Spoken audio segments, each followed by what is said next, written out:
Greetings, Poke fans! Michael here, and 8 years ago, Jesus, I made a video of the top 5 worst starters and attempt to get rage bait views by saying Empoleon was ugly.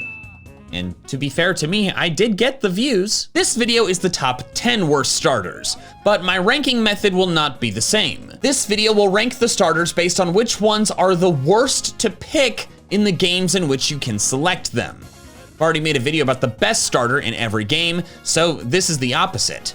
Which starters make the game more difficult by selecting them? Number 10, Sprigatito. I should say first that Sprigatito is not a bad starter. Meowscarada is fast and hits hard, and its signature move Flower Trick is stupid good. It's just that when you have a top 10 list, but there's only 30 starters total, 9 of which are never gonna be in here because they're the best starter in each of the regions, you're gonna end up with some Pokemon on the list that aren't awful, just somewhat flawed. Scarlet and Violet's major battles can be done in any order, but I'll be basing my decision on the suggested order. And the first 4 battles of that are Bug, Rock, Grass, and Flying. 2 of those Sprigatito is weak against, 1 it mutually resists, and 1 it's good against. The next stretch is a bit better, but not great. It evolves into its final form at 36, so if we look at the battles up to that level, it's good against water, neutral against dark and normal, defensively good against electric, offensively bad against steel, then weak to fire and poison. That means it really only has 2 good matchups before getting to its final form. It really starts to excel once it's Meowscarada, so it's far from totally useless,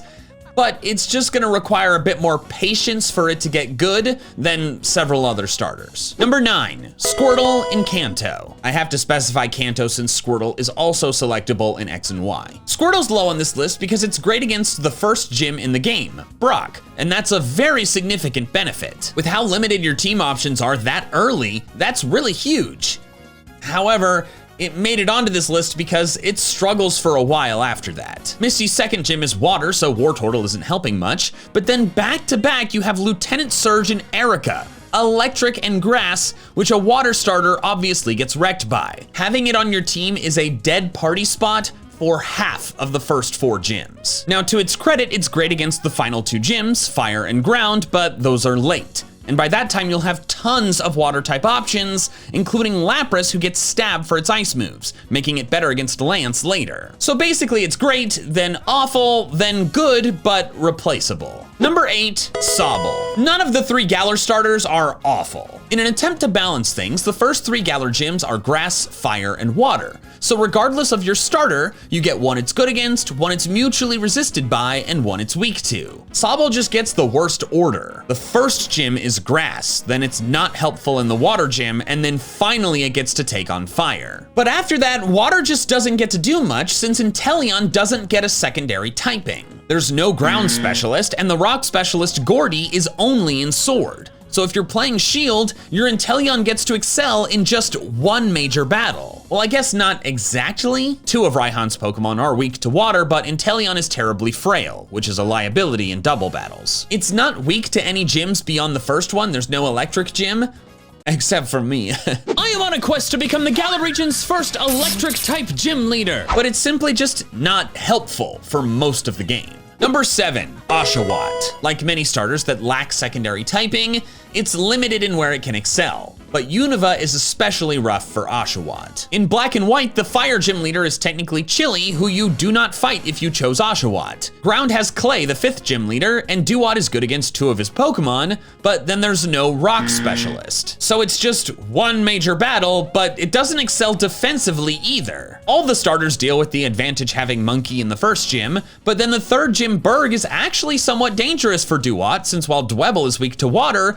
his ace is grass type Leavanny. Then of course there's Elisa, which wrecks it. It's not weak to any gyms after the electric gym, but it's just not much help either. Black 2 and White 2 is similar. Duat now beats all of Clay's Pokemon, but Berg now has 2 grass types instead of 1. The Ice Gym becoming water is a bit of a hit too, since Samurott resists ice and water, but the Ice Gym did not resist Water Stab. In short, Oshawott really only shines in 1 spot, and it's in the second half of the gyms. Number 6, Squirtle in X and Y. I feel bad because I love Squirtle, but it just ended up in 2 games where water isn't the best starter type, and Also, it never gets a secondary type to help boost things. Squirtle is the worst Kanto starter selection in X and Y for multiple reasons. The first is that its water typing, its only stab, simply is not helpful against much. Yes, you fight the Rock Gym early, which is credit toward it, but only one of Grant's 2 Pokemon is actually weak to water. Then you have one neutral gym, then back-to-back grass and electric gyms where it obviously stinks. Then while water type defense helps with the last gym and the steel specialist Wickstrom, water offense doesn't really help you with anything until Malva in the Elite Four. I already mentioned this briefly, but starters that never get secondary typing a lot of times just end up not being as good. Like,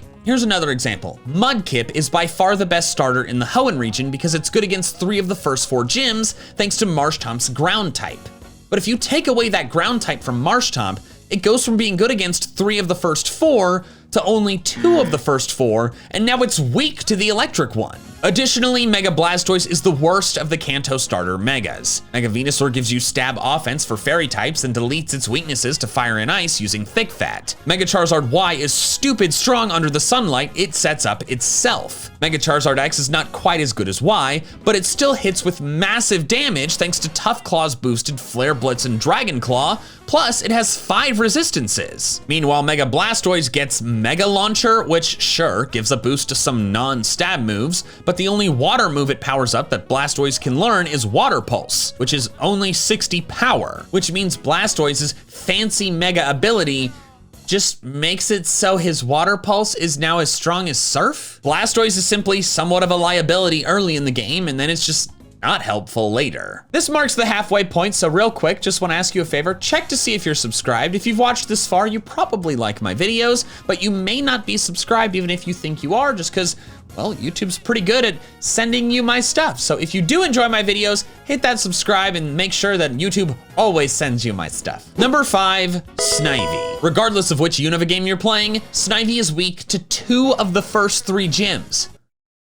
May come as a shock to you, but that's pretty bad. In Black and White, Chili uses his Pansear, and then Berg has Bugs. In Black 2 and White 2, Chili's gone, replaced by Roxy, a poison type gym leader. That is brutal. Your starter is dead weight early in the game, but unfortunately, even once you get past that, it's not looking that good. Despite Servine resisting electric, Elisa has 2 flying type Emolga with Aerial Ace. In Black 2 and White 2 though, they don't get flying moves, so it's slightly better. Then comes Clay, which is favorable, but his best Pokemon, Excadrill, is not weak to grass. Then you have Skyla, which is of course bad, it's a flying gym. The final 2 gyms vary depending on the game. Black and White have an Ice Gym, which is obviously bad for grass, and then a Dragon one, which resists grass. Black 2 and White 2 are more favorable, replacing the Ice Gym with a Water one, but it's for the very last gym of the game, which is a late boon. This means in Black and White, Snivy struggles against 5 gyms, and in Black 2 and White 2, it's 3, but 2 of them are the first 3. Serperior is by no means a bad Pokemon, and in fact, in a recent playthrough on my Plays channel, I had a lot of success in the Pokemon League with it by combining Leech Seed and Giga Drain and Coil with Leaf Blade. But for much of the game before that,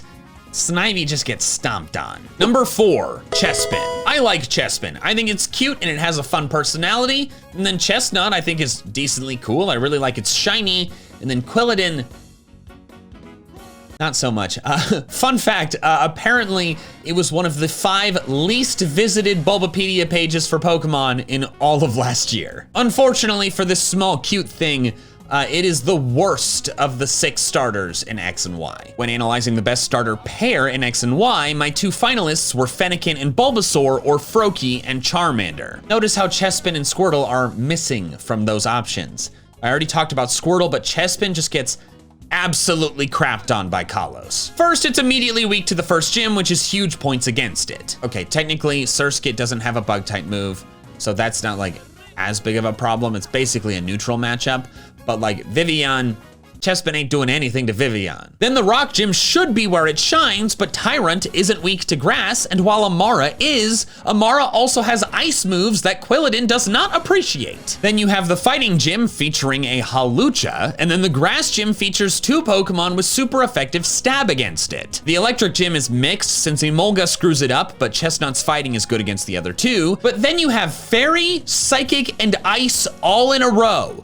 all of which Chestnut is weak to. Yes, its fighting type is strong against ice, but it's a risky matchup because its grass type is weak to it. In short, this means the Chespin line is weak to at least half of the Pokemon in 6 of the 8 gyms. And the last two, Karina and Clement, still have one Pokemon with super effective stab. It's good against half of the Elite Four, but that's really late to see benefits. Kalos just in general isn't that kind to grass types. The fire starters tend to do the best, but Mega Venusaur can get around that with its thick fat ability, deleting its fire and ice weakness, and also just having incredible stats. And its poison type is great for fairies. Meanwhile, Chestnut's fighting type, while it would have been great in other regions, is a liability in Kalos. Number 3, Charmander in Kanto. Charizard fans, please forgive me. While Charizard kicks butt in Kalos, it is the hard mode choice in Kanto. Immediately, Charmander is weak to the first 2 gyms, and that is horrific. As I've said, team options much more limited early in the game, so if your starter, your ace, is not useful in the first 2 gym battles, that's really bad. It's neutral against Lieutenant Surge, a battle thankfully before Charmeleon evolves and gains the flying type, and then it's fantastic against Erica, and that is the last time it is helpful until the Pokemon League. And even then, it's just for Bruno, because Lorelei's ice types are all water type, except for Jinx. But like 4 of her 5 Pokemon are water type. Oh, and I almost forgot. It's not even good against Bruno in red and blue because it learns no flying type moves. It doesn't get the ability to learn fly until yellow version. Another reason for these issues is that fire flying is absolutely a cool type combo, but offensively, it's just not stellar in Kanto. Fire and flying overlap with offensive coverage for bug and grass. So adding the flying type only adds offensive coverage for fighting. That means together the 2 cover grass, bug, steel, ice, and fighting. There's a grass gym leader and a fighting elite 4, but there's no major bug specialist. All the Kanto ice types except Jinx are water type 2, and there's 1 fully evolved steel type in the whole region. For being Game Freak's golden child, they really made its life difficult in its home region. Number 2, Chikorita. I mean, you had to know this one was coming. The Chikorita line is infamous for being just awful. Even ignoring its region, Meganium's just a bad Pokemon compared to most other starters. Its stat spread is one for a bulky support Pokemon, but its pure grass type means it has 5 weaknesses. It has a relatively shallow move pool and not very useful abilities, and worst of all, they removed Bayleaf's sick head leaf thing to give it just 2 little lame antennae? What the hell? That's one of the cruelest evolution design decisions that I've encountered. And I understand you could say the same thing about Grovyle to Sceptile. I do think Sceptile might look a little cooler if it still had Grovyle's leaf. But you know, I'm just very fond of Sceptile and lizards in general, whereas Meganium, like it's just a...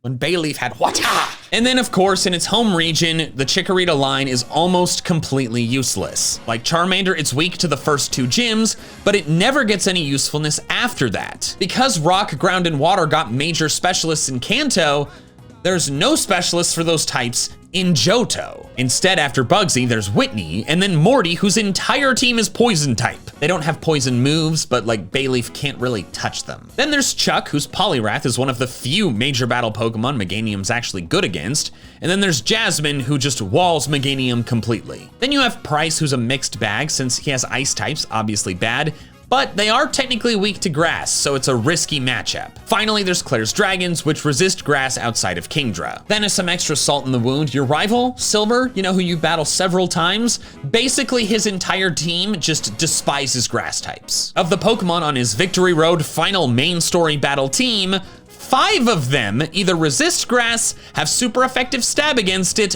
or both. If Meganium were in another region, it would not be this bad. Like, if it were to switch places with Bulbasaur, then it's good against 2 of the first 2 gyms, and that's really significant. But since it's not, it's stuck in Johto, where they gave all the love to grass in Kanto, it's just screwed. Quick side note, if it ever becomes a starter in a Legends game, I really hope they give its variant a secondary typing.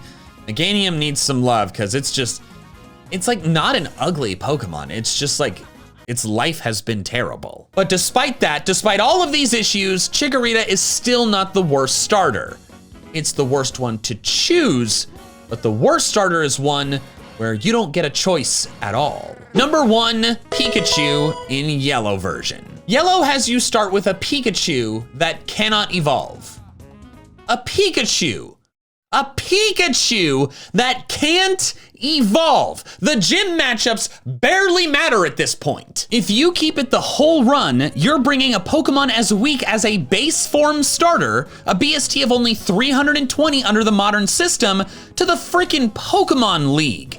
And this is its level up moveset. Even if it could evolve, pure electric typing is just still not that great. It is useless in the Brock battle, the first of the game where your starter is supposed to help the most, since it only gets normal and electric attacks. Geodude and Onix are immune to electric, and then they resist normal with high defense. So you basically need other Pokemon to make this battle even somewhat doable. Electric is strong against Misty, but you have to be careful still because Pikachu does not resist water like a grass type does, and it's super frail. The other Kanto starters will have evolved by this point, so even Charmeleon might take some hits from Misty better. And then electric offense just doesn't really help again until Lorelei in the Pokemon League when you have a regular Pikachu. Let's Go Pikachu solved this problem by buffing Pikachu significantly, giving partner Pikachu a base stat total of 430 and several broken moves, like Zippy Zap, a 50 base power move with priority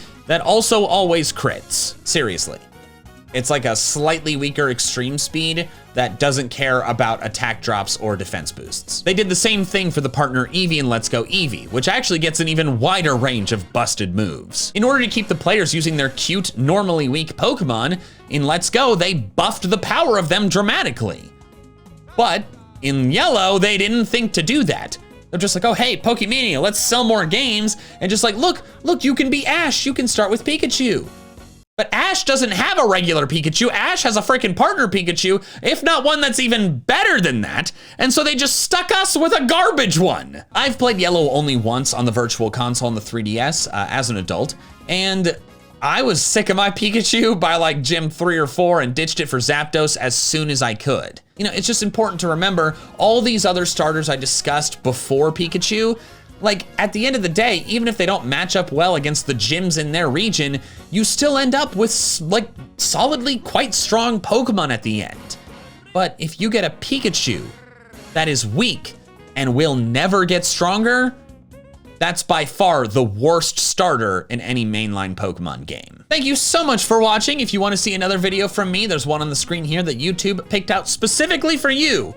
It's like an algorithm thing. Not everybody sees the same video, but they think you'll like this one, and they're pretty smart.